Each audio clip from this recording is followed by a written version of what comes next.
अस्सलाम वालेकुम dear students, hopefully आप सब खैरियत से होंगे। आज जो आपकी बुक का पॉइंट डिस्कस करेंगे वो है 14.1 विच इज़ इंटरनल एनर्जी। आपका सबसे पहला क्वेश्चन किसी टॉपिक को लेकर उसको तैयार किस तरीके से करना है, आपकी एग्जाम में उसमें से किस टाइप के क्वेश्चन आ रहे होते हैं। तो ये आप लोगों के पास ऐसा शॉर्ट क्वेश्चन आ रहा होता है आपके पेपर में और काफ़ी इंपॉर्टेंट है, बिकॉज पहले ये जो है इंटरनल एनर्जी आप सेकेंड ईयर में जाकर डिस्कस करते थे और वहाँ पर भी डेफिनेशन नहीं होती थी। यहाँ पर भी आपके पास डेफिनेशन है, बिकॉज आपका जितना भी ये ऑलमोस्ट सिलेबस है, काफ़ी चैप्टर्स वो हैं जो पहले स्टूडेंट सेकेंड ईयर में पढ़ते हैं, अब उन्होंने आपकी बुक में शामिल कर दिया। सो मुश्किल नहीं है, बस थोड़े से ट्रिकी हैं।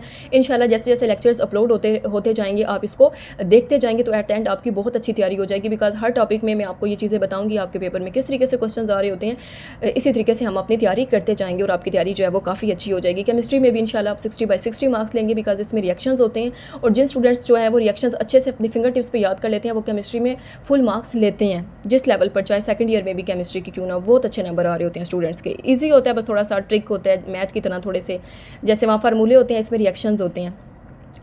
वीडियो को स्टार्ट करते हैं। चैनल पर न्यू है तो चैनल को सब्सक्राइब और वीडियो को लाइक ज़रूर कर लेना है। सब्सक्राइब आपने इसलिए करना है ताकि हर नई आने वाली वीडियो का नोटिफिकेशन आप तक पहुंचता जाए और आप अपने केमिस्ट्री को है अच्छे तरीके से, आपके एग्जामिनर आपके पॉइंट ऑफ व्यू से आपने इसकी तैयारी करनी है, अच्छे से आप लोगों ने इसको प्रिपेयर कर लेना है। ये वाला क्वेश्चन आज हम डिस्कस करेंगे इंटरनल एनर्जी, और साथ में ये जो आपके लास्ट 2 क्वेश्चन है इसको भी हम इसी लेक्चर में डिस्कस करेंगे। अब अगर सिंपल इंटरनल एनर्जी की बात की जाए, ये क्या होती है? ये टोटल एनर्जी होती है। डेफिनेशन आपकी बुक में इसकी क्या बताई गई है कि the internal energy of a substance is the total energy. वही जो मैंने आपको बताया, सिंपल भी टोटल एनर्जी होती है। और अगर हम वैसे आपकी बुक की लाइंस में बात करें, बुक की लाइन, तो वो भी यही कहती है कि internal energy of a substance, किसी भी सब्सटेंस की किसी भी चीज़ की इंटरनल एनर्जी उसकी टोटल एनर्जी होती है। यहाँ पर देखिए मैंने लिख भी दिया है सिंपल वे और in simple steps we say that internal energy is total energy. ये बस यही होती है। उर्दू में ये भी इस तरीके से हम इसको कह रहे होते हैं कि किसी चीज़ के अंदर मौजूद तमाम तर तवानाई को उसकी हम इंटरनल एनर्जी कहते हैं, और इंटरनल एनर्जी जो है ये बराबर होती है टोटल एनर्जी की। ये इंपॉर्टेंट है, बस ये आप लोगों ने याद रखना है इस पॉइंट में से। सेकेंड लाइन डिस्कस कर लेते हैं। उसके बाद क्या आप लोगों के पास लिखा हुआ है कि टोटल एनर्जी इट कंटेन्स, का मतलब है कि जो ये रखती है वो टोटल एनर्जी। उसके बाद आगे देख लेते हैं, it includes the kinetic energy of the particles. इसमें पार्टिकल्स की काइनेटिक एनर्जी भी इंक्लूड होती है, मतलब शामिल होती है। एंड द पोटेंशियल एनर्जी, और पोटेंशियल एनर्जी भी शामिल होती है, जो किस वजह से होती है? ड्यू टू, उसकी वजह बताई गई है, बॉन्डिंग बिटवीन देम, जो उनके दरमियान कोई केमियाई बॉन्ड या बॉन्डिंग मौजूद होती है उसकी वजह से। तो ये बड़ी सिंपल सी लाइन थी, आपने पढ़ रखा होगा फिजिक्स के अंदर काइनेटिक एनर्जी और पोटेंशियल एनर्जी का। काइनेटिक एनर्जी को जो है हम सिंपल के से डिनोट करते हैं और पोटेंशियल एनर्जी को सिंपल पी से डिनोट करते हैं।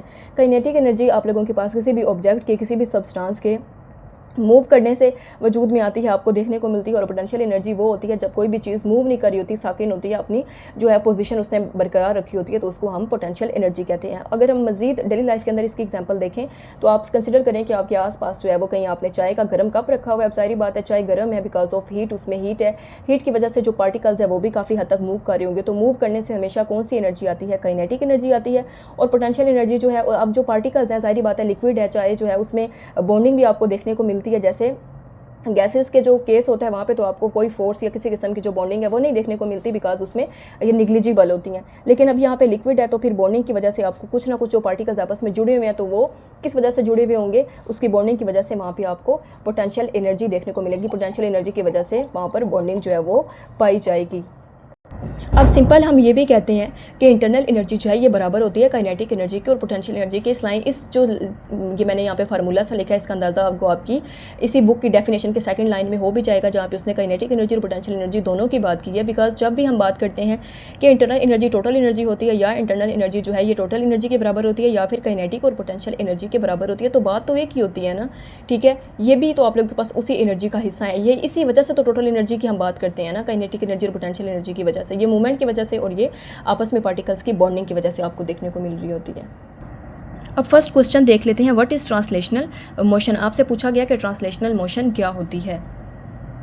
यहाँ देखिए dear students, translational motion is the motion in which an object moves from one place to another place.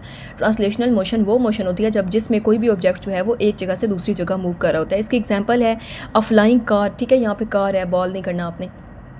A moving car, एक हरकत करती हुई गाड़ी, या फिर आप या एक जगह से दूसरी जगह मूव करती हुई गाड़ी, अ मूविंग कार, या फिर आप कोई एक भी कर सकते हैं, अ फ्लाइंग बॉल, या आप एग्जांपल स्किप भी कर सकते हैं। डेफिनेशन कर ले, एग्जांपल से ये होता है बस थोड़ा सा अच्छा इंपैक्ट पड़ जाता है आपके जो बात है पेपर चेक करने वाले पर, भाई उसको पूरी बात समझ आ जाती है। तो बहुत ईजी सी है, a moving car, a flying ball, काफ़ी ईजी सी है। यहाँ मैंने उर्दू भी लिखी है, आप देख सकते हैं। थोड़ा सा इजी हो जाएगा कि जब एक या कोई भी जिस्म जो है वो एक जगह से दूसरी जगह हरकत करे तो उसकी मोशन का हम ट्रांसलेशनल मोशन कहते हैं। जैसे सड़क पर चलती हुई गाड़ी, सारी बात है, वो भी सड़क पर चल के एक जगह से दूसरी जगह जा रही होती है। हवा में उड़ती हुई गेंद जो है वो भी आप उसको ज़मीन से ऊपर हवा में फेंकती है तो वो भी हवा में जाती है, तो वो भी अपनी क्या कहते हैं जगह जो है वो तब्दील कर रही होती है। इसे जो आपका पॉइंट है ये 14.1 क्विक चेक वाला, इसमें सेकंड क्वेश्चन आपसे ये पूछा गया है, is the average kinetic energy possessed by the particles of a gas and a liquid. वो इज़ पूछ रहा है। इज़ आपको पता है ये इंग्लिश में भी जहाँ कहीं ये यूज़ हो रहा होता है हम उसके बाद क्वेश्चन मार्क लगा रहे होते हैं, तो ये उसने आपसे ना ऐसा सवाल पूछा है, आपने सिंपल पहले तो इसका जवाब देना है, देन हम अगला ये जो इसका पार्ट है इसकी बात करें होंगे गैस और लिक्विड की। Same at the same temperature, एक जो है उसने आपको ये खुद भी थोड़ा सा क्वेश्चन में ऐसे समझ लो आंसर भी दे दिया है। Same at the same temperature के सेम टेम्परेचर पर क्या होता है काइनेटिक एनर्जी, उसने आपसे पूछी है पार्टिकल्स की, किस किस के पार्टिकल्स की, ज़रात की, गैस के और लिक्विड में, और साथ में आपने इसका जवाब देना है। बहुत ईजी सा क्वेश्चन है, सो हम जल्दी से इसको डिस्कस कर लेते हैं। यानी कि उसके जो सवाल पूछने का मतलब है वो आपके पास ये है कि क्या जो आप लोगों के पास गैस है और माया के ज़रात की जो औसत काइनेटिक एनर्जी है, ठीक है, जो आप लोगों के पास एवरेज काइनेटिक एनर्जी है वो किस खास टेम्परेचर पर एक जैसी होती है। देखें बड़ा सिंपल सा ये क्वेश्चन है, इसको देख लेते हैं। सबसे पहली चीज़ जो आपने अपने माइंड में रखनी है वो इस रिलेशन को रखना है। ये बड़ा इंपॉर्टेंट रिलेशन है, ये आप लोगों के पास फिजिक्स में भी आ रहा होता है एक्सरसाइज का, वहाँ पे ना एक बहुत ही इंपॉर्टेंट जो है वो आपका शॉर्ट क्वेश्चन आ रहा होता है फिजिक्स के अंदर, एक्सरसाइज के अंदर। तो ये रिलेशन हमें क्या बताता है इस रिलेशन के अकॉर्डिंग, बिकॉज इनमें डायरेक्ट रिलेशन है ना, ये आपस में जो है वो डायरेक्टली प्रोपोर्शनल है। काइनेटिक एनर्जी बढ़ेगी तो टेम्परेचर भी बढ़ेगा, काइनेटिक एनर्जी कम होगी तो टेम्परेचर भी कम होगा। अगर काइनेटिक एनर्जी सेम है तो टेम्परेचर भी सेम रहेगा, यानी कि अगर टेम्परेचर सेम है तो काइनेटिक एनर्जी भी सेम रहेगी, एक ही बात है। तो सबसे पहले आप लोगों ने इसका जवाब देना है येस। वो जो मैंने वहाँ पे इस बताया था ना उसका जवाब जो है वो आप लोगों के पास येस है। एट द सेम टेम्परेचर पर जो एवरेज काइनेटिक एनर्जी है, जो औसत आप लोगों के पास काइनेटिक एनर्जी है पार्टिकल्स की, ज़रात की, किस किस की वैसे ज़रात की आप लोगों के पास उसने जिक्र किया था, गैस का और साथ में माया का, लिक्विड का, इस वो सेम है। एग्जांपल मैंने नीचे लिखी है, आप करना चाहें तो कर सकते हैं। क्या एग्जांपल है यहाँ पे दिखा देती हूँ आप लोगों को। एग्जाम्पल में है कि एयर एंड वाटर, हवा यानी कि वही गैस और साथ में पानी, एट 25 डिग्री सेंटीग्रेड। जो 25 डिग्री सेंटीग्रेड टेम्परेचर है ये फिक्स्ड है, ये कांस्टेंट है, इसको हमने चेंज नहीं करना है, ऐसे समझ लें इस क्वेश्चन के अंदर।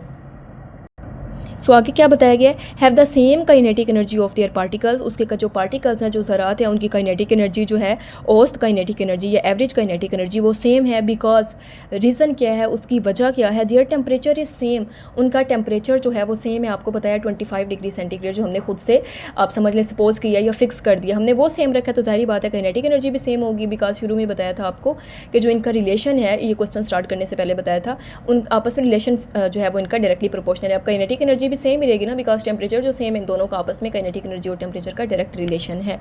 उर्दू भी लिखी हुई आप करना चाहें तो कर सकते हैं कि जी हाँ, अगर दो मुख्तलिफ मादे एक ही टेम्परेचर पर हों तो उनके ज़रात की औसत काइनेटिक एनर्जी भी बराबर होती है, या फिर आप समझ लें क्या होती है, सेम होती है। मसलन 25 डिग्री सेंटीग्रेड पर मिसाल के तौर पर पानी और हवा के ज़रात की औसत काइनेटिक एनर्जी एक जैसी होती है क्योंकि टेम्परेचर एक जैसा होता है। उर्दू आपने याद नहीं करनी, बस समझ लेनी है, क्योंकि उर्दू के बाद इंग्लिश जो है वो काफ़ी ईजी हो जाता है हमारे लिए उसको अंडरस्टैंड करना या समझना। So thanks you so much for watching. यहाँ पे हमारा लेक्चर ख़त्म होता है। मुझे भी अपनी दुआओं में याद रखिएगा, अपना भी बहुत सारा ख्याल रखिएगा। अल्लाह हाफिज़।